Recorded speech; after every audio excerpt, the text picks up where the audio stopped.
가운데 받은 소명이라는 말씀으로 함께 말씀을 나누려고 합니다. 위기는 기회다라는 말을 혹시 아십니까? 굉장히 유명한 말이 있습니다. 근데 이 말은 좀 오해에서부터 시작된 명언 중에 하나라고 하는 것이에요. 20세기 중반에 서양인 선교사들이 중국에 들어가서 사역하면서 위기라는 말을 번역하는 과정에서 조금 잘못해서 위기는 기회다라는 명언이 나왔다라고 이야기하고 있습니다. 이 말을 케네디 대통령이 이제 후보 시절에 했던 연설이 있어요. 중국인들은 이렇게 얘기했어요. 중국인들은 위기라는 단어를 두 개의 글자로 표현합니다. 첫 번째 글자는 위험을 나타내고 두 번째 글자는 기회를 나타냅니다. 위기 속에는 위험을 경고하되 기회가 있음을 인식해야 됩니다. 이런 식으로 이제 연설을 했습니다. 당시에 굉장히 힘든 시대였거든요. 냉전과 경기 침체 속에서 국민들은 큰 위기다라고 생각했어요. 그때에 희망을 주기 위해서 동양의 한자를 인용해서 수사학적으로 표현한 것이 케네디 대통령의 이제 연설이었던 겁니다. 이 연설이 엄청난 대중적 인기를 끌면서 위기는 기회다라는 그런 이야기들이 전 세계에 퍼지기 시작했습니다. 케네디 대통령의 연설은 굉장히 감동적이었지만 한자 해석은 좀 잘못되어 있는 부분이 있는 거예요.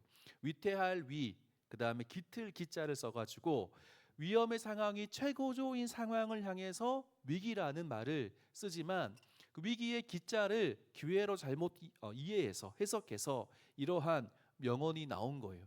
어쨌든 명언이 나오기까지는 이러한 해프닝 같은 것이 있지만 이 배경 속에 이 위기는 기회라는 이 말은 굉장히 우리에게 생각할 것을 많이 주는 말인 것은 분명합니다. 오늘 본문 말씀 속에서도 이사야뿐만이 아니라 유다 백성들은 굉장히 큰 위기를 맞이합니다. 그때에 하나님께서 어떻게 그 위기 가운데에서 새롭게 하시며 기회를 주시는지 오늘 말씀을 통해서 한번 살펴보려고 합니다. 첫 번째입니다. 첫 번째는 국가적인 위기가 있었습니다. 먼저 첫 번째와 두 번째 살펴볼 것은 어떠한 위기가 있었는지를 살펴볼 텐데 첫 번째는 국가적인 위기가 있었다라고 하는 거죠. 우시야 왕이 죽었다라고 하는 것으로 시작해는 되는데 왕의 죽음이라고 하는 것은 굉장한 위기였다라고 하는 겁니다. 특별히 악한 왕이 죽으면 그나마 위기가 아니다라고 생각할 수 있지만 굉장히 선한 왕, 좋은 왕이 죽었다라고 생각했을 때는 큰 위기의 상황이라는 것이죠. 1절 말씀을 우리 같이 읽겠습니다. 1절입니다. 같이 읽겠습니다. 시작.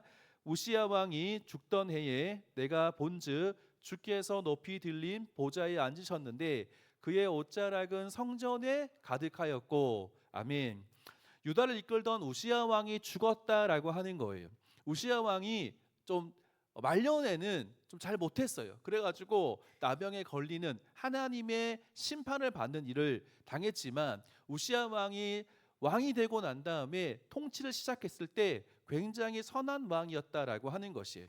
우시야 왕은 16세에 왕이 되었습니다. 초기에 영적으로 어린 나이였음에도 불구하고 굉장히 영적으로 훌륭한 모습을 보여주었다라고 말씀합니다. 그의 곁에 누가 있었냐면은 스가랴 선지자가 있었어요. 제가 역대하 26장 5절 말씀을 읽어드릴게요. 잘 들어보세요. 제가 자막을 부탁 안 해서 잘 들어보세요. 하나님의 묵시를 밝히 아는 스가랴가 사는 날에 하나님을 찾았고 그가 여호와를 찾을 동안에는 하나님이 형통하게 하셨더라. 아멘. 어떻게 말씀하고 있냐면 스가랴 선지자가 사는 동안에 왕 옆에서 하나님 말씀을 알려주고 하나님 말씀에 순종했을 때에 하나님의 역사가 왕 가운데에 이스라엘 가운데 유다 가운데 있었다라고 하는 것을 말씀하고 있어요. 우시야는 국방력을 굉장히 강화했습니다. 주변 나라들이 좀 이렇게 약간 좀 뭔가 이렇게 시비를 걸어오지 못하도록 그렇게 강하게 국방력을 강화했던 왕이었습니다. 주변에 블레셋과 아라비아가 계속해서 좀 뭔가 문제를 일으킬 수 있는데 특별히 블레셋을 쳐서 성벽을 헐고 유다의 성읍들을 건축하고 그 지역을 장악했다는 거예요. 유다의 강성함이 압도된 암몬 왕은 유다에게 스스로 조공을 바칠 정도였다는 거죠.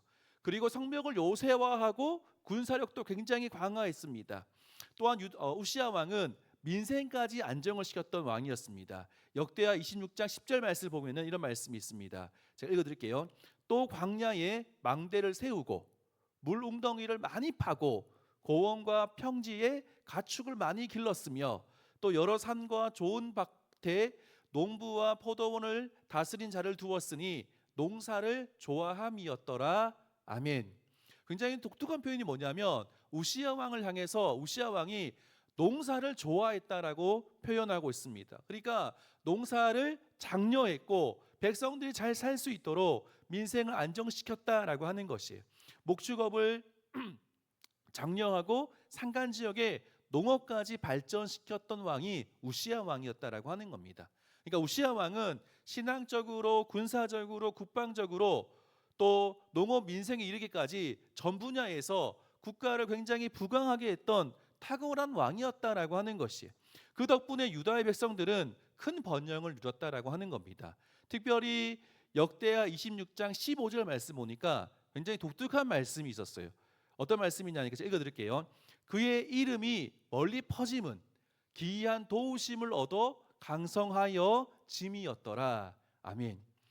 우시야 왕의 이름이 굉장히 멀리 퍼졌대요. 우시야 왕 진짜 대단한 왕이다라는 이야기가 퍼졌는데 그 이유가 뭐냐면 기이한 도우심을 얻었다라고 하는 거죠. 우리는 이렇게 해석하는 거죠. 기이한 해석이라고 하는 것은 하나님께서 도우셨다. 하나님께서 도우셔서 그래서 우시야 왕이 정치를 잘할 수 있었다라고 하는 것이, 우시야 왕 말년에 교만해서 나병에 걸려서 그렇지 백성들 대부분은 우시야 왕에 대해서 좋은 마음이 많았던 왕이었습니다. 그렇기 때문에 우시야 왕의 죽음은 백성들에게 굉장히 큰 충격으로 다가오는 사건일 수밖에 없는 거죠. 나라는 비상사태에 돌입할 수밖에 없는 거예요. 실로 국가적인 위기가 도래한 것이, 우시야 왕의 죽음은 정치 경제적인 면에서 오랜 번영과 안정의 시기가 이제 끝날지도 모른다라고 하는 메시지를 준다라고 하는 것이, 그러면서 그 시기에 어떤 문제가 발생했냐면 유다의 외적인 번영뿐만이 아니라 번영이 있었지만 그 뒤에는 종교적인 실패가 있었다라고 하는 거죠. 대외적으로는 어떤 일이 있었냐면은 당시에 아수르가 굉장히 강했다가 살짝 약해지는 시기가 있었는데 다시 이 시즌 돼 가지고 아수르가 강력하게 부흥하기 시작했습니다. 디그라빌레셋 3세라는 아수르의 새로운 왕이 굉장한 좋은 일을 많이 한 거예요. 그러면서 아수르의 팽창기, 아수르가 정복 사업을 다시 시작하게 되는 그 일을 하게 되었던 거죠. 성경에서는 이 사람을 불이라고 이야기하는데, 이 아수르가 점점 더 부강해지면서 북이스라엘이나 남유다나 굉장히 위협받는 그러한 상황이었던 것이, 이런 상황 속에서 이사야 선지자는 국가적인 위기를 직감하고는 성전을 찾았다라고 말씀합니다. 이사야가 왜 성전에 갔겠습니까? 국가적인 위기 상황 가운데 하나님 이 일을 어떻게 해야 되겠습니까? 이 위기를 하나님 어떻게 극복해야 되겠습니까? 기도하기 위해서 하나님께 나아갔던 거예요. 하나님은 이러한 사람을 사용하신다는 것을 우리가 확인할 수 있습니다. 위기의 상황 가운데 내가 어떻게 할까 고민하는 것이 아니라 하나님께 나아가서 기도하는 사람을 하나님이 찾으신다라고 하는 거죠. 위기의 상황 속에서 하나님의 도우심을 구하러 하나님께 나아온 사람들을 하나님은 정말 사용하시는데 우리 청년들이 그러한 청년들 되었으면 좋겠어요.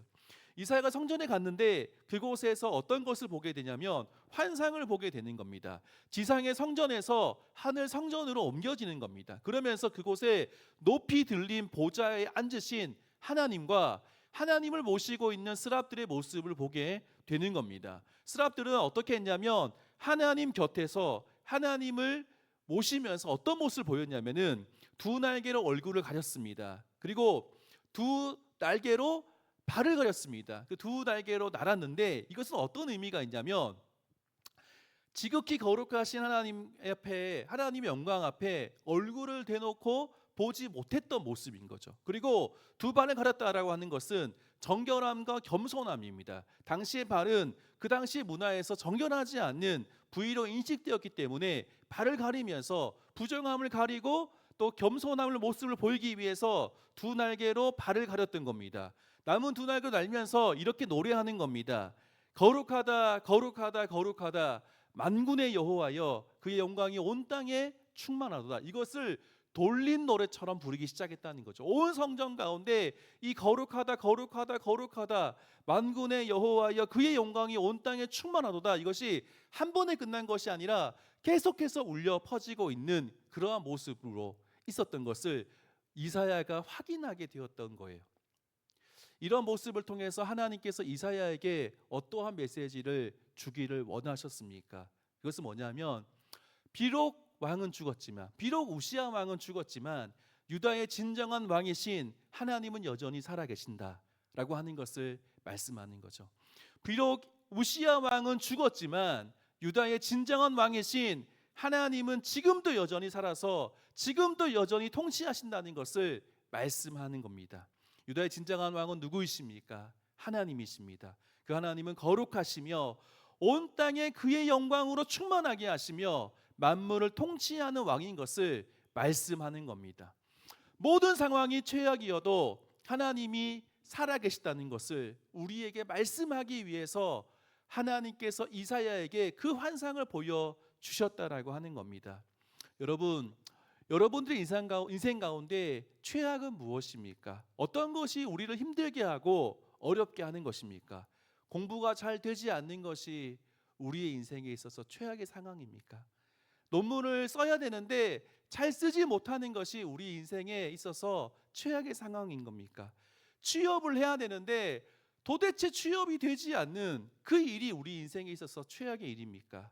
승진을 해야 되는데 도저히 승진을 할 수 없는 그것이 우리의 인생 가운데 최악의 상황이겠습니까? 이직을 해야 되는데 이직이 안 돼서 불안에 떠는 것이 우리의 인생에 있어서 어려움이 되는 것입니까? 결혼해야 되는데 배우자를 만나지 못하는 것이 우리 인생에 있어서 최악의 상황입니까? 진짜 최악은 뭔지 아십니까? 진짜 최악은 하나님을 만나지 못한다라고 하는 것이에요. 모든 상황이 최악이어도 하나님이 살아계시다는 것을 아는 사람은 하나님께 나아갈 수가 있고 언제나 힘을 얻고 위로를 받을 수 있다라고 하는 것이, 내 인생은 왜 이럴까? 내 인생은 왜 이럴까? 라고 생각되어지는 사람들이 있습니까? 지금도 살아계시며 지금도 우리와 함께 하시며 지금도 우리를 사랑하시며 온 우주를 통치하시는 하나님께 나아갈 수 있는 이 시간 될 수 있기를 주님의 이름으로 축복합니다. 두 번째로 개인적인 위기가 있었다라고 하는 거예요. 개인적인 위기. 첫 번째는 국가적 위기였다면 두 번째는 이사야 개인적인 위기가 있었던 것을 우리가 확인할 수 있습니다. 국가적 위기 속에서 이사야는 내가 죄인이라는 것을 깨닫게 되고 그것 앞에서 개인적인 위기에 처해 있는 모습을 우리가 확인할 수 있어요. 5절 말씀 같이 읽겠습니다. 5절입니다. 시작. 그때에 나는 입술이 부정한 사람이요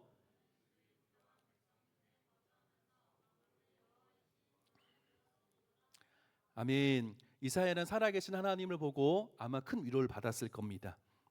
우시야 왕은 죽었지만 하나님은 여전히 살아계시며 보좌에서 유다를 통치하고 우리를 통치하고 계시다는 것을 보고 큰 위로를 받았을 거예요. 그런데 이사야는 금방 두려움 속에 빠지게 되는 것을 봅니다. 왜냐하면 자신의 죄악된 모습을 보았기 때문이에요. 하나님 만나고 너무 좋았어요. 그런데 하나님 만나고 나니까 내가 죄인이라는 것을 생각나게 된 거예요. 그러면서 하나님 앞에 망했습니다. 나 끝났습니다. 라고 하는 이야기를 고백하고 있는 거예요. 여러분 수련회 때 특별히 제가 신방을 하면서 여러분 언제 은혜 받았냐라고 물었을 때 수련회 때 은혜를 많이 받았습니다라는 얘기들을 제가 종종 듣게 되는데, 수련회 때 우리가 은혜 받잖아요. 그러면 어떻게 됩니까? 사람들이 울면서 기도해요. 그죠? 수련회 때 울면서 기도해 본 경험 있으세요? 하나님 은혜가 너무 커서 울면서 기도해 본 적 있으십니까? 수련회 때 울면서 회개하면서 기도합니다. 왜 그렇게 기도하는지 아세요? 하나님 만났기 때문이에요. 하나님 만나면 어떻게 됩니까? 오늘 이사야처럼 내 모습을 보면서 내가 죄인이다라고 하는 것이 이게 이제 발견되어지기 시작하는 거예요. 그러면서 하나님 앞에 회개하며 나아가는 모습을 하게 된다는 거예요. 성경 말씀 속에서도 여러 군데 나와요. 사사기 말씀을 보면은 기드온이 하나님의 사자를 만났습니다. 그때 어떻게 고백했냐면 슬프도소이다 주 여호와여 내가 여호와의 사자를 대면하여 보았나이다 이렇게 이야기하고 있어 고백하고 있어요. 큰일 났다라고 이야기하면서 너무 울면서 슬프도소이다 이렇게 이야기하면서 고백하는 모습을 보게 되는 거죠. 삼손의 아버지 마노아도 하나님 사자를 만났을 때 어떻게 이야기했냐면 우리가 하나님을 보았으니 반드시 죽을 겁니다. 이제 큰일 났다. 이제 우리가 죽겠구나라고 이야기하면서 회개하게 되는 겁니다. 하나님 만나고 나면은 자신의 모습을 보면서 회개하게 된다는 거죠. 오늘 이사야도 거룩하신 하나님을 만났을 때, 만왕의 왕이신 하나님을 만났을 때에 자신의 죄를 깨닫게 되었던 것이고, 이사야도 어떻게 고백하냐면 화로다 나여 망하게 되었도다. 큰일 났다. 나 이제 끝장났다 라고 고백하면서 소리치면서 하나님께 나아갔다라고 하는 것이에요. 이사야는 국가적 위기 속에서 하나님께 나아가서 하나님 만났어요. 그까지 좋았어요. 그런데 하나님 만나고 나니까 나의 죄가 드러나기 시작해서 개인적인 위기를 경험하게 되었다라고 하는 거죠. 그러면서 큰일 났습니다라고 이야기했고, 그러면서 고백하는 것이 뭐냐면 나는 입술이 부정한 사람이요 나는 입술이 부정한 백성 중에 거주하면서 만군의 여호와이신 왕을 배웠음이로다 라고 말하면서 하나님 앞에 두려워 떨며 회개하게 되는 것이, 이사야는 입술이 부정한 사람이기 때문에 하나님을 만난 것을 재앙이라고 고백하면서 큰일 났다 망하게 되었다라고 이야기하면서 회개했다는 겁니다. 이사야의 회개를 들으신 하나님께서 하신 일은 무엇입니까? 스라들을 시켜서 단에서 취한 숯을 이사야의 입에 대게 하시고 이사야의 죄악이 사해졌음을 선포했다는 겁니다. 하나님께서 이렇게 하신 이유가 무엇이겠습니까? 하나님은 우리의 죄를 아시고 우리가 치유받아야 될 곳을 정확하게 아시는 분이십니다. 이사야 스스로 입술이 부정한 사람이라고 고백했기에 하나님은 천사를 보내어서 이사야의 입술을 깨끗하게 고쳐주시고 회복해 주셨다라고 말씀하는 겁니다. 우리가 스스로 죄인임을 고백하면 하나님은 우리를 고치시고 우리를 용서해 주신다라고 하는 것이에요. 이사야는 국가적 위기에서 하나님을 만났고 개인적인 위기를 통해서 회개했고 그 회개를 통해서 죄의 용서와 회복을 경험하게 되었다라고 우리에게 말씀하고 있어요. 사랑하는 여러분, 하나님 만나면 어떻게 됩니까? 어떤 마음이 들 것 같습니까? 어릴 때는 하나님 만나면 진짜 좋겠다 그런 생각도 하지만 어떻게 보면은 하나님이 내 앞에 이렇게 딱 이렇게 나타나면은 굉장히 두려운 마음이 들 것 같아요. 하나님의 거룩하심 앞에 압도되지 않을까라고 생각합니다.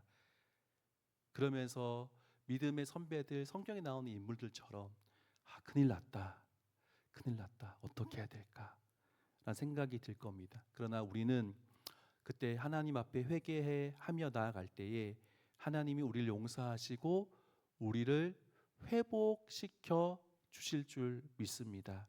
저는 오늘 예배 가운데 우리가 기도하는 시간 가운데 기도할 때 하나님 앞에 하나님 우리를 만나 주십시오 기도하면서 하나님 앞에 우리의 죄악을 회개하고 하나님 앞에 우리의 죄악을 위해서 용서해 달라고 회복시켜 달라고 기도하는 시간이 있었으면 좋겠어요. 그래서 그렇게 나아갔으면 좋겠고 또 이번 수련회 가운데 또 그와 같은 그런 은혜가 우리 가운데 있기를 소망합니다. 마지막 세 번째입니다. 세 번째는 위기 가운데서도 부르심에 응답했다라고 말씀하고 있어요. 이사야가 위기 가운데서도 부르심에 응답했다는 겁니다. 이사야는 국가적인 위기 가운데 하나님을 만났어요. 개인적인 위기 가운데 용서와 고침을 받았습니다.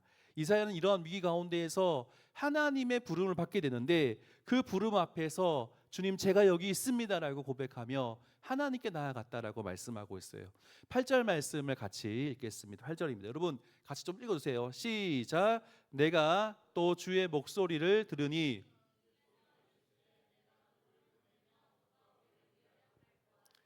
그때에 내가 이르되 내가 여기 있나이다 나를 보내소서 하였더니 아멘.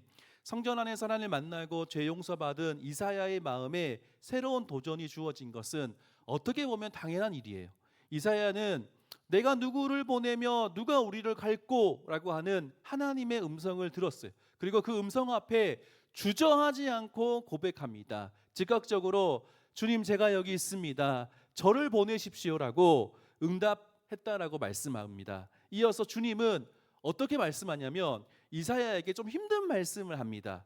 백성에게 어떻게 가서 하나님 말씀을 전하라고 하면은 이사야가 기대했던 것은 어떤 것이겠습니까? 가서 하나님 말씀을 선포하고 백성들이 돌아와서 회개하는 것을 기다렸을 거예요. 그런데 하나님 말씀은 구원이 아니라 심판을 외치는 것이었어요.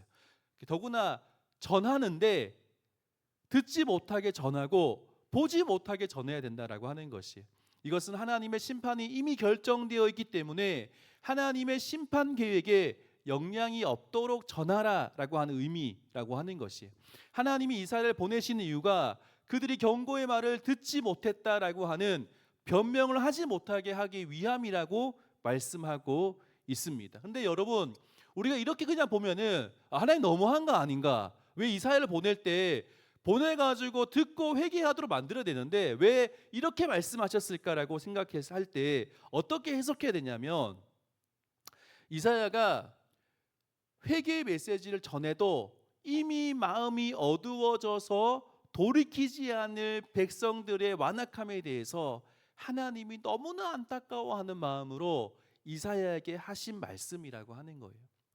하나님의 부르심에 순종하는 것은 때로는 고통스럽고 힘들 수가 있죠. 그러나 이사야는 소명을 받는 순간부터 머뭇거리지 않고 후회하지 않고 말씀을 전하는 선지자의 삶을 살아갔다라고 말씀합니다. 우시아 왕의 죽음과 하나님 앞에서 죄인인 것을 깨닫는 것, 이 모든 위기를 통해서 이사야는 선지자로 쓰임을 받는 중요한 계기가 되었습니다. 굉장히 힘든 상황이었어요. 굉장히 어려운 상황이었습니다. 그럼에도 불구하고 하나님은 그때의 이사야를 부르시고 이사야를 통해서 하나님의 놀라운 일을 하셨다는 거예요. 이사야는 하나님 만남으로 인해서 죄와 무기력과 실망에서 해방되어서 하나님의 일을 시작하게 되었다는 거예요. 인생에 있어서 하나님을 만나는 일은 구원을 위해서도 필요하지만 우리가 일생을 걸어야 될 사역에 있어서도 반드시 필요한 것입니다. 하나님 만난 사람은 누가 우리를 위하여 갈꼬라고 하는 주님의 음성 앞에, 주님, 내가 여기 있습니다. 나를 보내십시오. 어떤 일이든 주님이 원하신다면 그 일에 제가 믿음으로 반응하겠습니다라고 고백하는 사람이라는 것을 오늘 말씀을 통해서 우리가 기억하며 오늘 하나님 앞에 주님, 제가 여기 있습니다라고 고백할 수 있는 청년들 되기를 주님의 이름으로 축복합니다. 말씀을 마무리하겠습니다. 제가 이제 좋아하는 사람 중에 윌리엄 윌버포스라는 사람이 있습니다. 1759년에 영국의 굉장히 부유한 가정에서 태어났습니다. 사실은 이제 할아버지가 굉장히 유명한 시장도 많이 하고 정치적으로도 경제적으로 굉장히 잘 사는 집안이었어요. 그런데 이 윌버포스의 아버지는 둘째 아들이었어요. 첫째 아들이 있는데 둘째 아들의 아들로 태어났어요. 그런데 아버지가 일찍 돌아가셨어요. 그래서 상속을 일찍 받았습니다. 아버지의 큰 재산을 자기가 다 받게 된 거예요. 그런데 중요한 것은 큰아버지도 더 많은 재산이 있었어요. 그런데 큰아버지도 죽게 되는데 자식이 없어가지고 큰아버지의 재산까지 모두 다 물려받는 그런 일을 경험하게 돼요. 굉장히 큰 부자가 됐습니다. 그래서 굉장히 어린 나이에 굉장히 좋은 대학교를 졸업합니다. 그리고는 21살 때 정치계에 입문합니다. 하원 의원에 당선이 돼요. 근데 그때까지 굉장히 좀 허랑방탕한 생활을 했어요. 술도 많이 마시고 막 유흥을 즐기면서 어린 나이에 굉장히 잘 사니까 그 돈을 막 이렇게 쓰면서 살았어요. 그런데 그가 유럽 여행을 가는 그 길에 윌리엄 로라는 사람의 책, 경건하고 거룩한 삶을 위한 진지한 부르심이라는 책을 읽고 주님을 만나게 되었습니다. 그리고 그때 있었던 사람들과 함께 대화하며 토론하며 그가 부르심을 받게 되었던 거예요. 자신의 진정한 목적과 부르심이 정치를 통해서 하나님을 섬기는 것이다라고 하는 것을 깨닫게 됩니다. 그러면서 영국의 사회적 도덕적 혁신을 강하게 부르짖습니다. 지칠 줄 모르는 열정으로 고화를 위한 정책을 펼치고 굴뚝 청소부가 굉장히 힘든 삶을 살았는데 그 사람들을 위한 정책을 펼치고 난민들을 위한 정책을 펼치고 감옥에 갇혀 있는 사람들이 굉장히 힘들고 어렵게 부당한 대우를 당했는데 그들을 위해서 일했다라고 이야기합니다. 선교사 협회와 성서공회도 자신이 가지고 있는 많은 재산으로 돕고 후원했다라고 이야기합니다. 윌리엄 윌버포스는 사람들에게 하나님께 돌아오고 권면하면서 소외된 사람에게 관심을 가지라고 촉구했다라고 하는 거예요. 이 모든 일이 어떻게 시작됐다고요? 그가 진정으로 하나님 만났을 때, 하나님 부름 앞에 순종했을 때 그 일이 일어났다는 거죠. 마지막으로 굉장히 중요한 일이 있었는데 그것은 뭐냐면은 엄청난 반대와 갖은 협박에도 불구하고 노예 제도를 폐지하기 위해서 엄청나게 애를 썼다는 겁니다. 당시에 돈을 많이 가지고 있던 사람들은 누구였냐면은 노예 상인이었어요. 노예 상인이 노예를 팔아가지고 많은 돈을 벌었습니다. 그리고 그 돈을 어떻게 했습니까? 정치인들에게 후원했어요. 그 후원금 받은 정치인들은 노예 제도를 폐지할 수가 없는 거예요. 그런데 윌리엄 윌버포스는 어떻습니까? 잘 사는 사람이었어요. 후원 받을 필요가 없었던 거예요. 그래가지고 그가 스스로 정치 자금을 대면서 그렇게 정치 활동을 하면서 노예제도 폐지를 위해서 18년 동안 싸웠다라고 이야기합니다. 그러면서 1833년에 그가 죽기 전 며칠 전에 영국은 노예제도를 폐지하게 되는 거예요. 윌리엄 윌버포스가 남긴 가장 큰 유산은 뭐냐면 노예제도 폐지, 그것만이 아니라는 거예요. 하나님이 개인의 삶을 통해서 하나님께서 부르실 때 그 부르심에 순종할 때 그 부르심의 위 가운데 있는 그 상황 속에서 불러주셨을 때 그 부르심에 응답했을 때 하나님께서 역사하시고 놀라운 일을 행하신다라고 하는 거예요. 사랑하는 여러분, 하나님이 오늘 우리를 부르실 때에 여러분은 어떻게 반응하시겠습니까? 주님, 저는 바쁩니다. 주님, 저는 지금 취직해야 돼요. 저는 대학 들어가야 되고요. 저는 지금 승진해야 되고 결혼해야 되고 해야 될 일이 태산같이 많기 때문에 저는 안 됩니다라고 혹시 고백하시겠습니까? 아니면 주님 부름 앞에 주님, 제가 여기 있습니다. 제가 너무 부족하지만 주님이 부족한 저를 통해서 일하고 싶다면 그 부르심 앞에 하나님, 제가 부족하지만 순종하겠습니다라고 고백하시겠습니까? 오늘 어떻게 고백하시겠습니까? 오늘 함께 찬양했으면 좋겠어요. 찬양했으면 좋겠는데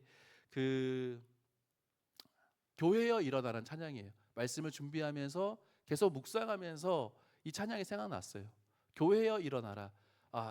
나 말고 성실교회여 일어나라. 이런 것이 아니에요. 교회는 누굽니까? 우리입니다. 주님이 우리를 부르실 때 주님 앞에 믿음으로 반응하며 일어서며 하나님 앞에 나아갈 수 있는 이 시간 되었으면 좋겠어요.